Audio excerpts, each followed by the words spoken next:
had the opportunity to go and spend a month in Greece working on a turtle conservation project.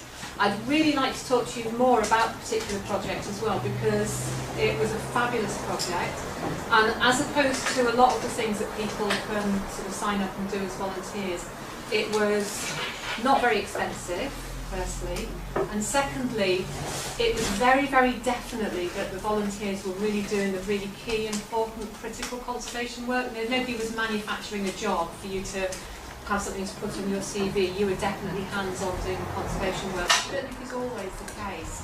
So it was a really, really good project in that way. So I'm going to talk to you briefly about the project, but very, very briefly. Then you're going to work in groups, and you're going to be given some information, some background information about issues around turtle conservation in the particular area that I was in, working with the species of turtle that I was working with, so quite specific issues. And with the knowledge that you've got, and your amazing brains and amazing capacities for thinking of things, you're going to come up with a proposal to some solutions to problems that exist in those areas, and you're going to present those solutions to the rest of the room. Is that fairly clear? I'm going to talk a little bit, I'm going to give you some information which you're going to need to read. You'll have access to computers as well, and then you're going to come back and propose something that's going to solve some of the issues, some of the problems that were apparent in the work that I did over the summer. So you're going to look at the real nitty-gritty issues. While that's happening, and while you're working on stuff, I'd really like you to talk to me and ask me questions and things, because I'm only going to give you very, very basic information to begin with, and I'm happy to answer your questions on anything else that kind of went on around the turtle conservation project that I know of. So the title of the lesson is Turtles. I've got two little film clips. I'm just going to show you one of them because the picture quality is not very clear to see. It's quite cute.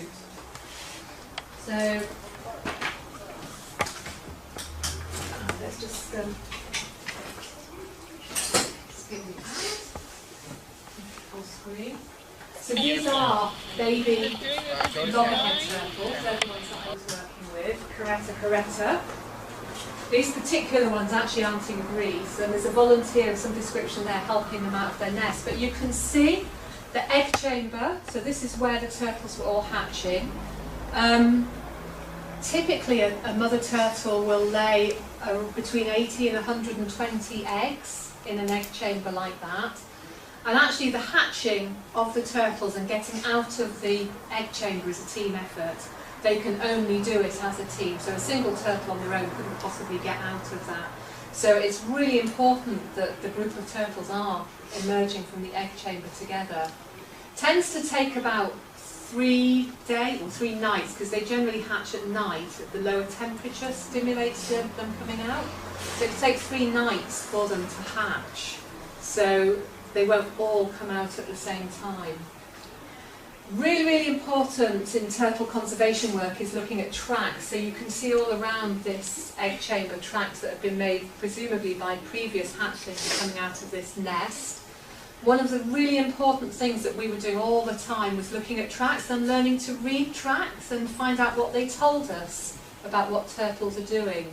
So if any of you ever get into turtle conservation in the future, you'll learn all about turtle tracks and how to read them and how to interpret them and how to use those to give you good information to help you. So yeah, I just thought that's a nice little introduction. So what I was doing was all about making the world a better place for them, a safer place for them. This is one of the photos I took while I was there. So I was really lucky. Turtles normally nest at night. We actually did go out and survey them and watch them while they were nesting at night, which is really amazing thing to do. This one was one that was obviously a little bit slow, and she was still laying her eggs at 7 o'clock in the morning. So I was able to get some nice pictures of her. So what she's doing here is she's actually covering her egg chamber there. So she's got a big front flipper, she's flicking the sand to cover the egg chamber. So turtles I was working with are Caretta. I was working with the Greek population.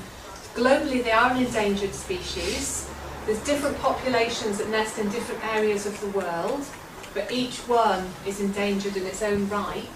But what I'm going to talk to you now relates to the Greek population, and in particular this area here, Kyparissia Bay in Greece, which is where I was.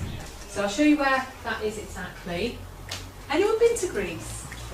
Yeah? Whereabouts did you go? All over. Really? A lot of places, but it was quite a while ago. Yeah.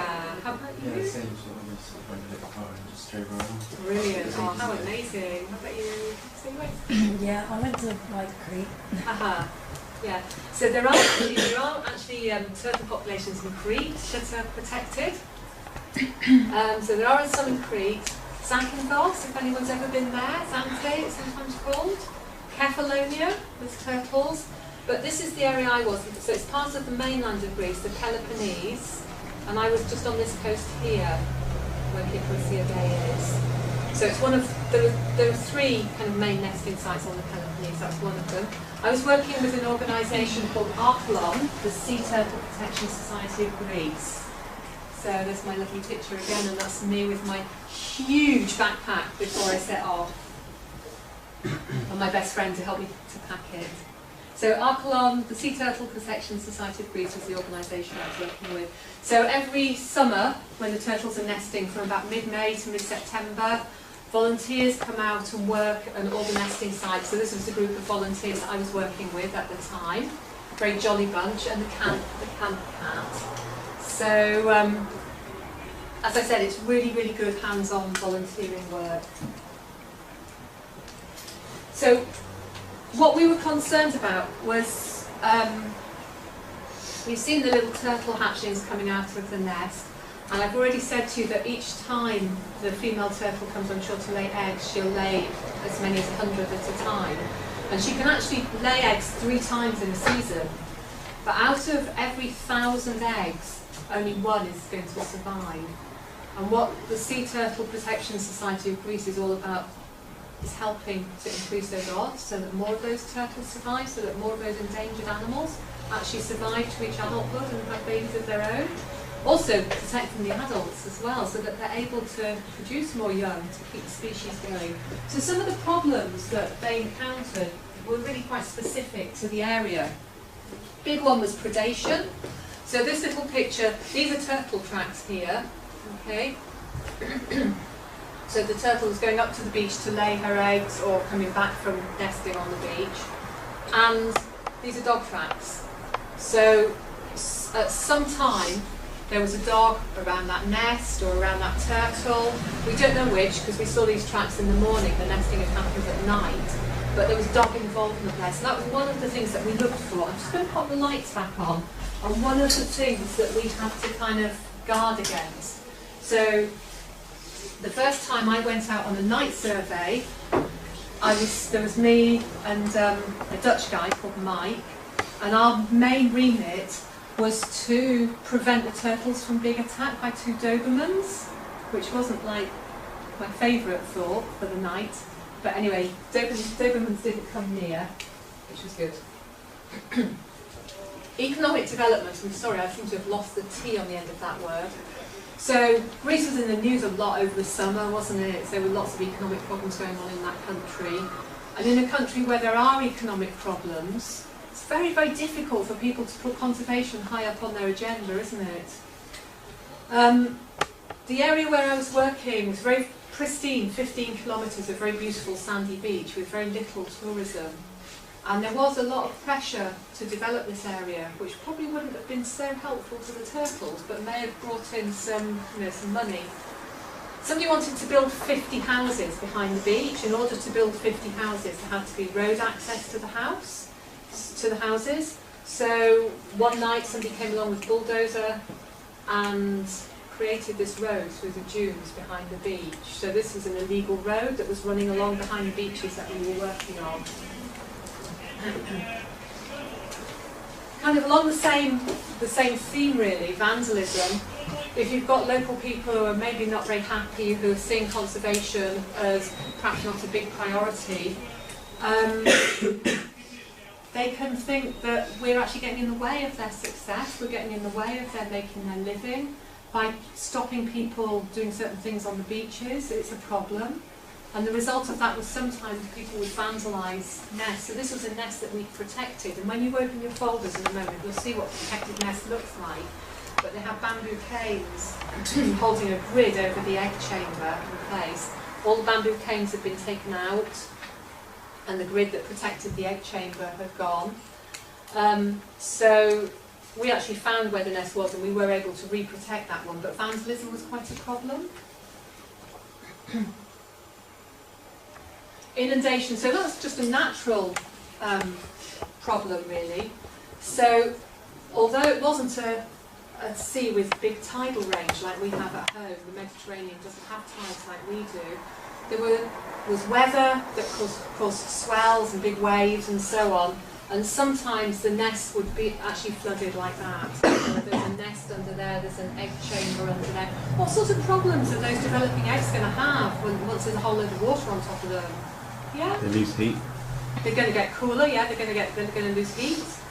Anything else? Yeah? The sand's going to be heavier. Sand's going to be heavier, so it's going to compress them, isn't it? Absolutely, yeah. So they're going to be cold, they're going to be compressed. Something else they're going to have less of. Who said that? Yeah, they're going to suffocate, so they're not going to get enough oxygen. So sort of several problems arising for them as a result of that. So one of our problems was trying to make sure that nests weren't too close to the sea. And actually, if we found a nest that we thought was at risk of this happening to it again and again and again, we would move it further up the beach. So we did protect nests in that way.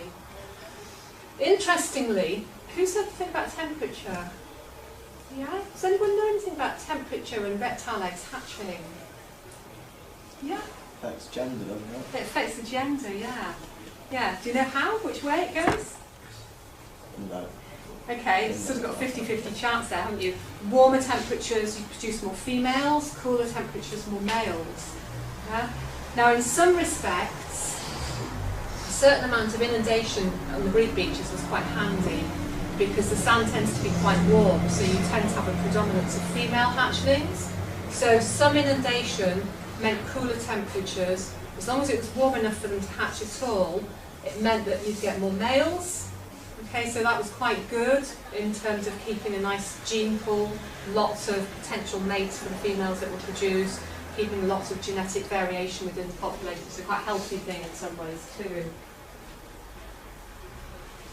Okay, tourism. And there wasn't a lot of tourism in the area that I was working in. Just one area of beach here had this sort of tourist development on it. What sort of problems would you anticipate from something like that? The title was following you to the water, so like if there's light, Absolutely, follow that to the road instead. Yeah, absolutely. So light pollution is a big problem for the hatchlings, the baby turtles. They look for the lightest place on the horizon, which is usually the reflection of the moon and the stars on the sea. And follow that, as you said, towards the water. If they're seeing bright lights here up the beach, it's going to disorientate them and make them go in the wrong direction. So light pollution is quite a serious problem for turtles. In addition, the actual beach furniture itself was a little bit of a problem. Imagine a female turtle, quite big, trying to negotiate their way around a beach umbrella and a chair. Not very easy. So problems with that as well. And the last one, there's more than this, obviously. These were things that sort of became apparent to me. People were driving cars along the beach. So there's tyre tracks here, there's tyre tracks there. There's actually a protected nest with about there. So obviously that's potentially very damaging. I think a lot of those things just seem to follow from just a lack of understanding in some ways. But they were some of the issues, not all of the issues, but they were some of the issues that arose to me. So what I would like you to do with that information is some work of your own. You are at the moment are you happy working with people that you're on the table with? So we've got 5 groups, yeah? Each group's going to be given one of these folders. These folders have got some background information about the particular, there's a little bit of turtle biology, there's a little bit of local information, there's a little bit of information about what Archelon do. So some background information for you to look at.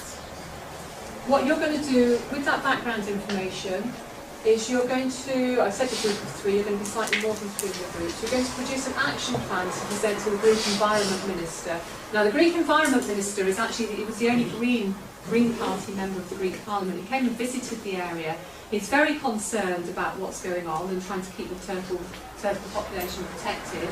Limited in what he can do, though economics are a bit of a problem and it's quite a remote area, but things that you think, maybe you'll have some novel ideas, some innovative ideas that haven't been thought of that might help this population, and to present your action plan for the rest of the group, and the rest of the group are going to assess your action plan. And what we're going to look at in a second is the following things. So we're going to look at the content. So does your plan show adequate understanding of the biology of Caretta and the problems associated with its conservation? Realistic objectives. Does your plan have objectives that could realistically be achieved? Teamwork. Has your group worked well as a team and presented as a team? And presentation, is the presentation interesting, informative and eye-catching? So those are the sort of things, those are the objectives we're going to look at. There's actually a paper copy of that in the folder, so you'll all have access to that to look at. Anyone got any questions? Yeah? How do turtles not just like suffocating the sand going into the hatch? When they hatch? Well, the egg, that's a really good question. The egg chambers themselves are actually sort of fairly hollow. So the female turtle comes in and she kind of digs it all out with the back flippers. And it is like a little cave within the sand. So even when she covers it over, there's still an awful lot of air in amongst that. So it's never actually completely filled. Just like stood over and black. No, because the sand's fairly strong. I don't think you'd struggle to collapse it, but I wouldn't want to stand on one.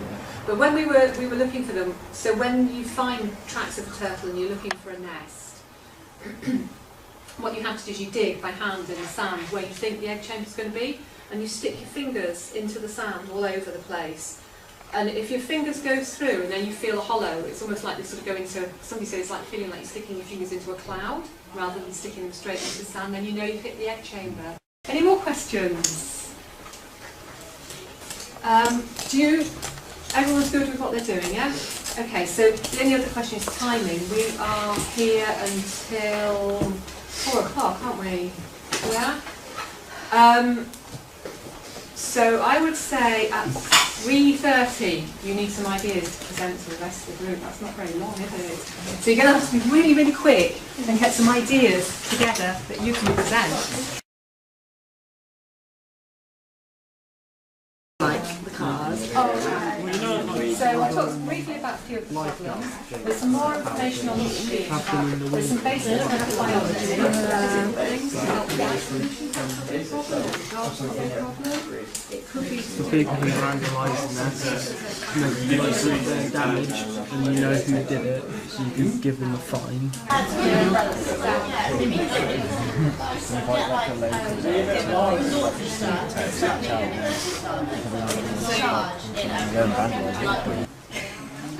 So it'd be like, so we'll go list the threats first.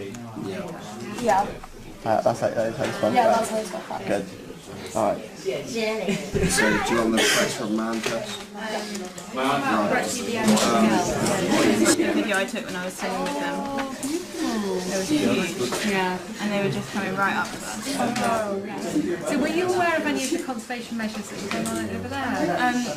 Some people did come out and they were like marking the nests and stuff, and they explained that they'd come in a few months. Yeah. So do you think that's a really helpful thing to do when you've got lots of tourists somewhere, that people are actually sort of informing you in that way? Could you do something like that? Yes, I think, you know, using the tourists is actually a good idea. About the energy for tomorrow. about one of those vandalism or like pollution and human activity. How long are we talking? Just like a sentence or a couple of sentences. Just from it, yeah? So as well as doing that, what else do you think?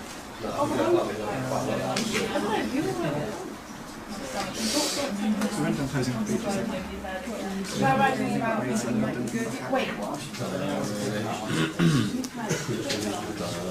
Anything about the specifics of it?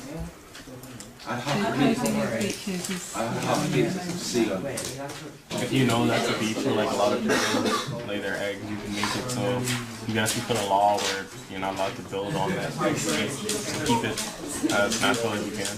Yeah, yeah. It is actually a protected beach. Well, there's one that's nest relocation. It's kind of just. Yeah, maybe put like a safe sign.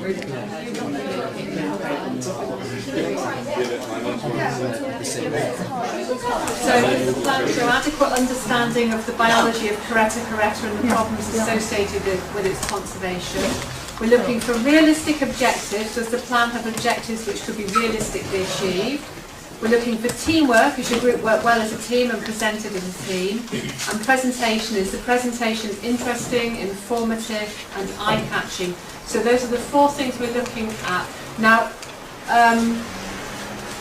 I did this with the morning group and we actually gave people scores for those 4 points. We're not going to do that today because it's quite a pressurising thing to do. But what I would like is for people to have some informal feedback. So just like the feedback that you would give to a friend, saying that was really good, to make it even better, you could do this, this and this. So some really nice, constructive, positive feedback. So we're going to look for the really good points in these presentations, and we're going to look for areas where we could make them even better as well. Is everyone happy with that? So when you're looking at this work that people are doing, these are the things that you're looking for. The presentation by us for Save the Turtles. These are some volunteers. There's a nest around here, and they have actually made kind of a guide for the turtles to take so they're safe going into the water. One of our ideas was closed beaches at night, and if there's a season or time of year when the turtles are breeding, close the beach for a period of time. So by closing the beach at night and having it regulated by maritime police or even just civilians patrolling the beach, you can make it that how would I put it? The word, sorry. But you can make it safer for the pregnant turtles to lay their eggs and safely get back to the beach. Well, sorry, to the ocean. Our next idea was to regulate light pollution by having rules set or laws put into place that beachfront properties such as bars and hotels either dim their lights or completely turn off the unneeded lights so that the hatchlings, the baby turtles, don't get distracted from the natural light coming from the moon and the stars reflected off the ocean. Instead of them going to the hotel where there's more light, they'd have a better chance of getting to the ocean. Sam, do you want to say this one? Okay, so to prevent vandalism of the nests, you could monitor and prosecute people, both open tourists, as a preventative method to try and deter others. Along the same lines, it's also a good idea to increase public awareness via posters, flyers, over the internet, in any way possible. Lovely, thank you very much. I really enjoyed watching that. Your slides were beautiful. I don't really want to. I don't really want to be filmed. And it had some really lovely images on it as well. It's really nice to have such nice relevant images on those slides. It looks good. Has anyone else got any other feedback for this group? So in terms of the content, do you think this group, the content was good? Yeah, it was really good. It was really informative, wasn't it? And it seemed like they really knew what they were talking about. They were very confident also in the way that they spoke, which is nice too. Yeah? Did they have some realistic objectives? Did the ideas they have, they were realistic? Yeah. In fact, one of the pictures showed something that was actually happening in real life, wasn't it? The little shading the hatchlings from the system. Teamwork? What do you reckon? Yeah. Some people put in more work. Would have been really nice to see a little bit more of everybody being part of that, wouldn't it? And the presentation itself, yeah? How was the presentation itself? Yeah, it was really good. It was a nice presentation, wasn't it? It was nice and clear, not too much text on there. So, well done. First Right guys, our presentation is on the problems with vandalism, tourism, on nesting turtles and the hatchlings. Longheads may reach maturity around 35 years old. The females nest average of 3 to 5 times in one breeding season, returning to breed every couple of years. Nesting occurs at night throughout the summer, and the females drag themselves out onto the beaches beyond the high tide. Mock a dig nest around 40 centimetres deep, into which around 100 eggs are laid. The first problem we thought of would be the impact on them due to tourism. Loggerhead turtles range from about 70 to 160 kilograms, therefore things like sunbeds, chairs and umbrellas on the beaches increase the chances of turtles getting caught around them, underneath them and not being able to move. Turtles could also find it really difficult to navigate their way through and around them. The local communities want to make buildings and developments to attract tourism. This impacts the turtles because it decreases the amount of beach space that they have to lay their eggs. As a solution to this, informing local people of the risks that their businesses are, inducing them to the turtles would be a good idea, so they know what is happening and what they can do to help it. Getting local people to get involved in the conversation work might also be a good idea. The second problem is light pollution. Turtles are attracted to the light from the reflection of the moon and the water. The lights from local hotels and restaurants cause the turtles to go off and off course and travel to dangerous places like roads. We believe that creating a temporary wall or tunnel leading to the water would be beneficial to the hatchlings because it would block out light pollution of the artificial light from the surrounding areas. Another idea we also had was to create a turtle lighthouse in the water to guide the turtles towards the water. Another problem is about vandalism to the protected nests. Local people believe that the work the volunteers are doing is preventing them from the economic development that brings in tourism. Therefore, they destroy the bamboo markings that surround the nests. To deal with this, we could get some of the locals involved in conversational work so that the ideas, the problem and the issues change. Thank you very much. Oh, I really enjoyed the way that you all kind of shared the presentation of that. It was really nice that everyone really, it felt like you were really involved in what you were saying and you really meant it. Right. Yeah. I really like that about your presentation. It's a shame we couldn't get your own kind of picture up to work. Let's just lose it, okay? Anyone else got any feedback for this group? Content-wise? It's good. We had some really good content there, didn't we? Yeah, I think The lighthouse idea was good. the lighthouse idea is so innovative. It's so creative. I love that idea. Yeah, and the tunnel as well. Yeah, they're both. I think they were excellent ideas. Anything else about the content and the realism of that? Realistic objectives. Very interesting objectives, weren't they? Yeah. Teamwork, presentation. Yeah, they shared the load very well. So. Yeah, that was good, wasn't it? Yeah, thank you. We focused that the main threats for people, like the main threat was humans make light pollution, which obviously distracts the turtles from where they want to go, because obviously they want to get to the sea, because that's where they live. Another one of the threats we found is that people also drive their cars over beaches, so obviously they can collapse the egg chambers or run over that turtle. And as well, the third reason is many people lose money from the conservation.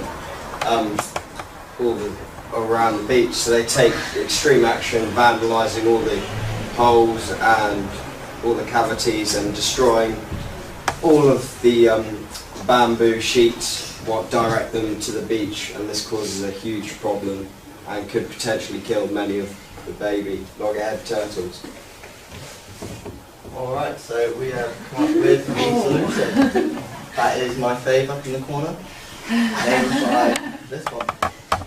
Basically, because we don't have the main problem is people, so our idea is to get people more involved, but we don't want to scare them, like finding them, like deterring them away from the beaches. We want them to be involved, so we thought getting local biologists, ecologists in, getting them to put our point across, and making people more aware from the breeding season time, like the hatching season time, so they can either volunteer along with other people, or just maybe just be more aware and, help out to keep them going. Because every animal plays a crucial part in the ecosystem, and these obviously do it in their own way, and hopefully just keep getting to do it more and more until it's almost like second nature. And that's pretty much what I actually found.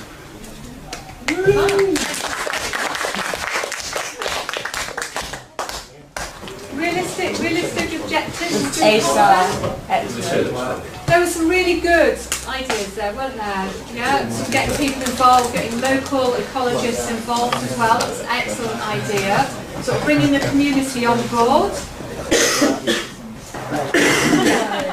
These are our ideas. Back cars from the area, so I can inform send all cars on in a particular protected area to prevent accidental damage. Because a lot of people who are driving through might not even know that there's nests there and stuff.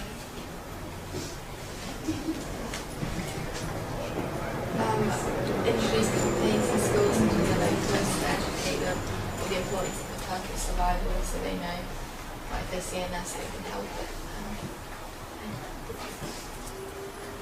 Bring in all beach furniture at night so that there are no obstacles for the turtles while they're nesting. Protected nesting areas. You go. On the beach, make a protected zone in which the turtle nests can be relocated to if they are in dangerous area of the beach.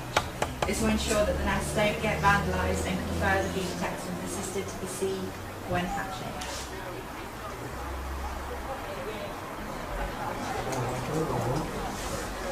So this is tourism. So we thought about the light prevention to have a curfew on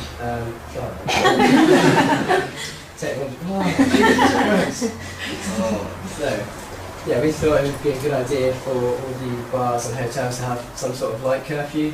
So they have to dim lights, turn lights off, or any lights that aren't actually needed or in a particular place where it can affect the turtles. It would be a good idea for them to not actually use them. I can barely talk. I don't know if any can. You're doing really well. And with tourism, you could also link that back to the education. You could set up certain. Does anyone want to help him out? It's really hard for him. It's in my throat. You can get like certain flyers, posters to let people who are staying in the area actually know that the turtles are there, because they might not be aware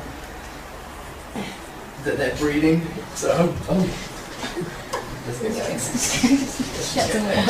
the last one was littering.